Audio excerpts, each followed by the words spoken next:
Dentro de São Januário, o São Paulo visita o Vasco. Temos que parabenizar o técnico do São Paulo que disse para o time dele o seguinte: nós vamos lá em São Januário visitar o Vasco e se vocês me obedecerem taticamente, obedecerem o que eu vou pedir para vocês, o Vasco vai terminar a partida com 8 atacantes, sem meio campo, sem volante, os zagueiros dele brigando ao vento e o goleiro deles tendo que combater os nossos atacantes. E foi exatamente isso que aconteceu. Meu amigo, o futebol que o São Paulo fez contra o Vasco São Januário é de aplaudir. Agora, o que não é de aplaudir foi o que o Fernando Diniz fez em São Januário. O Vasco termina a partida sem o Tietê. O Vasco termina a partida sem Cauã Barros. O Vasco termina a partida sem o Coutinho. O Vasco vem numa sequência de vitórias pelo Campeonato Brasileiro que faz com que ele consiga talvez uma vaga para a Libertadores. Mas o Fernando Diniz, ele enfrenta um São Paulo que veio fechado, taticamente respeitando o que o Crespo queria.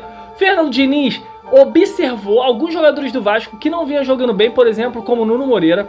O Fernando Diniz observou que o primeiro tempo do Vasco não era bom e que o Vasco termina o primeiro tempo perdendo o jogo, porque o PH faz pênalti no Arboleda. Volta para o segundo tempo derrotado. Fernando Diniz, eu não sou técnico, mas ele deveria ter tirado o Nuno Moreira. E no meio campo, o jogador que mais combate é o Barros. O Fernando Diniz tirou exatamente o jogador que mais era combatente, que era o Barros, e deixou o Tietê.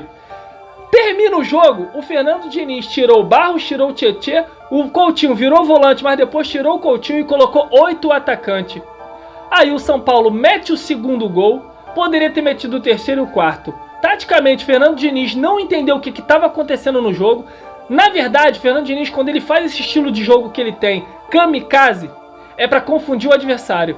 Mas o que o Hernan Crespo fez contra o São Paulo foi exatamente o oposto. O Fernando Diniz que taticamente se perdeu e o Vasco terminou o jogo literalmente bagunçado. São Paulo vence por 2-0 o Vasco São Januário e temos que parabenizar a vitória do São Paulo, que taticamente, de novo eu sempre falo sobre tática, São Paulo literalmente deu banho, o Crespo deu banho de futebol hoje no Fernando Diniz. Que isso fique de lição, Fernando Diniz. O time não pode terminar o jogo com 8 atacantes, sem meio campo, sem volante, os zagueiros perdidos e o goleiro tendo que combater atacante adversário. Assim não, Fernando Diniz. Assim não.